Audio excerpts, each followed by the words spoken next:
Bonsoir Bernard Kouchner. Bonsoir madame. Merci d'être sur le plateau de BFM TV. Vous êtes bien sûr ancien ministre des Affaires étrangères.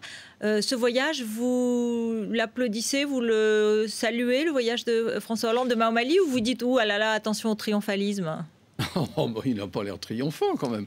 Puis c'est pas fini. Non, je trouve très bien que les choses se déroulent à cette vitesse, bien sûr. C'est quand même une très bonne surprise. Et le voyage de François Hollande pour aller porter un message politique ferme à des gens bien divers dans un pays bien morcelé et chancelant, c'était nécessaire. Oui, j'applaudis. Enfin, j'ai pas l'air d'applaudir des deux mains, mais je suis très content d'abord de la façon dont ça s'est déroulé. Nous ne connaissons pas les détails. Je sais qu'il n'y a pas eu d'image suffisamment. Oui. Bon, enfin, ça s'est bien passé.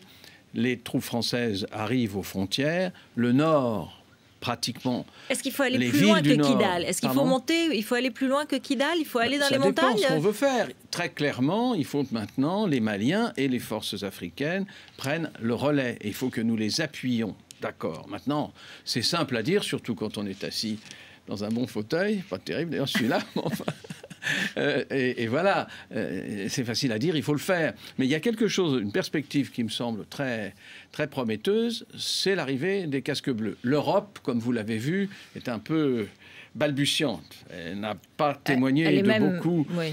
Elle est même restée totalement passive, ou en tout cas inactive. Oui. Ça fait longtemps qu'elle était un peu passive. Là, elle avait une bonne occasion de montrer que nous existions. On n'allait pas créer l'Europe de la défense tout de suite, mais enfin, ils auraient pu être un peu plus actifs. J'ai bien aimé la phrase du ministre allemand de la Défense qui a dit « C'est pas parce qu'on a un marteau que tous les problèmes se transforment en clous ».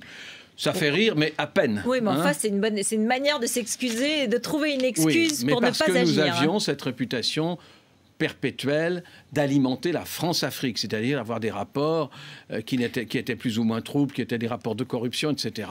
C'est fini, c'est fini. Voilà, ça c'est une expédition, si j'ose dire, qui marque la fin de cette époque-là, oui, je l'espère. Mais tout le monde dit que les soldats français vont parvenir tout de suite, que ces armées africaines, l'armée malienne en premier, a besoin d'être formée, soutenue, chaperonnée en quelque sorte, pour continuer et en tout cas pour parvenir à stopper un retour éventuel des djihadistes. Pour le moment, ils sont parvenus et c'est un gros succès. Pour le moment, après avoir laissé faire pendant 6 à 8 mois, c'est-à-dire la charia, les exactions, l'oppression des femmes, etc., j'en passe et des meilleurs, nous avons, avec les Africains, opéré une manœuvre solide et un coup d'arrêt a été mis. Parfait.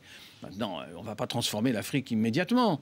Simplement, si, j'insiste, l'ONU s'en mêle, la carence visible de l'Europe, les aidant à une opération de l'ONU qui viendrait non seulement conforter les troupes sont là, mais aider financièrement, aider militairement, former. L'ONU est très capable de ça.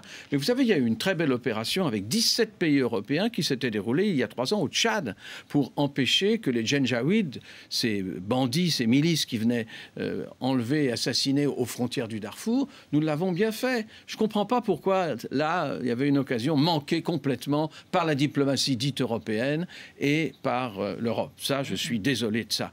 Mais c'est quand même un beau succès de la première phase, comme on dit. Maintenant, il y en aura une deuxième. Laquelle? Oui, parce que certains, d'abord revenons à cette première phase, j'ai lu une tribune de Jean-Christophe Ruffin qui disait, contrairement à ce que beaucoup ont dit, la bataille était plus facile que ce qu'on croyait. Les petites katibas islamistes, c'était facile à déloger. Maintenant, elles sont allées se réfugier dans le massif des Ifoghas. Et là, ce sera une autre histoire. Oui, d'accord. Mais enfin, lui, Jean-François, il en a fait un roman. C'est pas exactement pareil. Jean-Christophe Ruffin. Oui. Bien. Et donc, les katibas, ce n'était pas le problème, ce n'est pas les petits groupes, ils demeurent ces petits groupes. Il fallait montrer que la communauté internationale, pour une fois, ce n'est pas l'Afghanistan, contrairement aux comparaisons un peu exagérées. Nous avons fait quelque chose pour que les Africains se ressaisissent et que des musulmans disent très ouvertement que l'islamisme, c'est-à-dire l'islam oppressif, il n'en voulait pas. Ça, c'est capital. Ça ne veut pas dire que l'islam n'a pas conquis un certain nombre d'esprits dans ce pays. Et il faut donc maintenant une stabilité, des élections et un retour à la normale, dans des frontières qui, je sais que c'est un dogme qu'il ne faut pas toucher, mais enfin qui sont quand même extrêmement difficiles, ces frontières. Voilà ce qui va se passer. Il va maintenant, je crois, passer à une phase beaucoup plus civile et beaucoup plus politique. On va rester. Ça veut dire qu'on va rester, qu'on va Ça, laisser rien. des soldats. Je pense que les troupes combattantes ne vont pas rester si longtemps.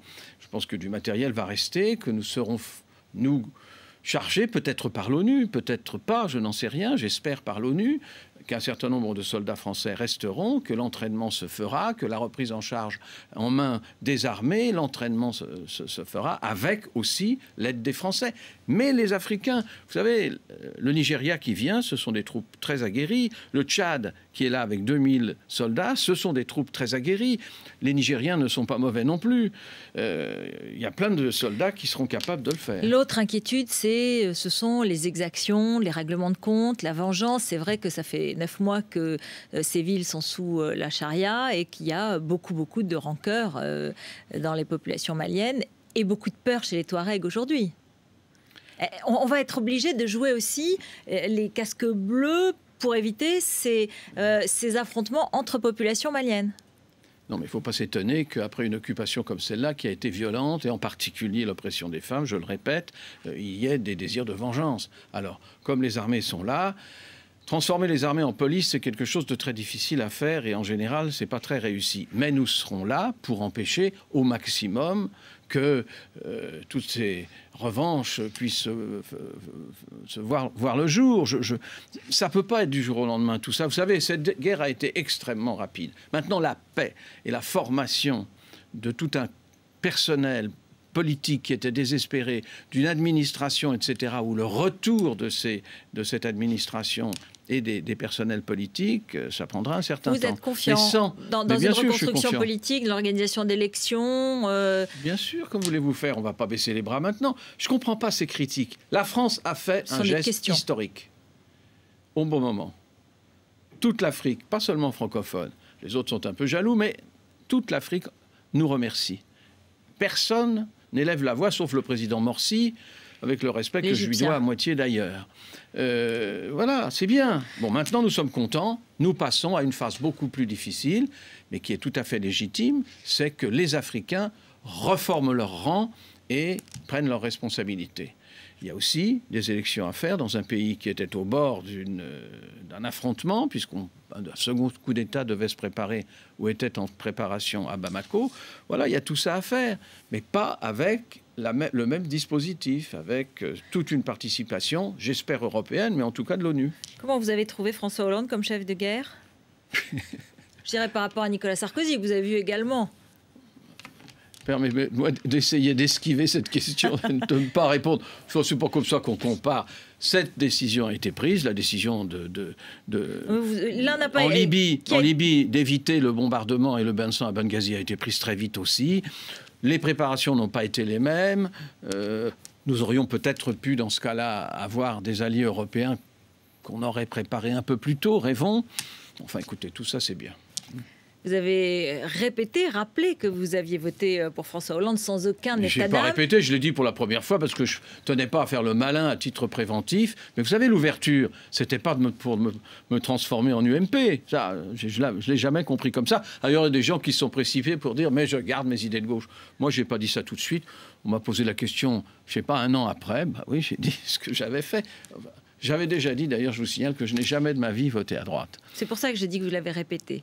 Ah, merci. Vous avez eu des nouvelles de François Hollande depuis? Non. Vous en avez parlé avec ses proches? Vous avez... Mais vous voulez ma vie privée ou... Non. Non, j'en ai parlé à personne, je n'en ai parlé qu'à la France. Voilà. Bon, ça vous intéresserait d'avoir une mission, de faire C'est marrant, de on me pose la question à chaque fois et apparemment passe. Rien ne vient. Alors ça m'intéresse, j'attends pas ça pour vivre. J'ai souvent fait ça et en particulier dans cette région puisque j'ai été médiateur dans une guerre entre les Touaregs, les Maliens et les Nigériens qu'il faut vraiment éviter. Alors je conclus sur un sujet sérieux, non pas que vos questions ne soient pas sérieuses. Je pense que le dialogue avec les Touaregs, il ne va pas s'improviser. C'est un autre pays, c'est une autre misère, ce sont des misères affrontées. Il faut l'autonomie. Peut-être un statut, il faut que les Africains le trouvent eux-mêmes. Mais ce dogme des frontières, impossible à défendre, impossible à comprendre, je crois qu'il faut passer par là-dessus pour que se réconcilient les hommes, et en particulier une nouvelle génération. dialogue avec les Touaregs, c'est tout à fait indispensable. Certains ont été gagnés par l'islamisme, d'autres non. Je crois que la majorité ne l'a pas été. Et il faut absolument que maintenant ce soit la phase dans laquelle, je pense, la France va s'engager. François Hollande va sûrement en parler demain. Merci beaucoup Bernard Kouchner.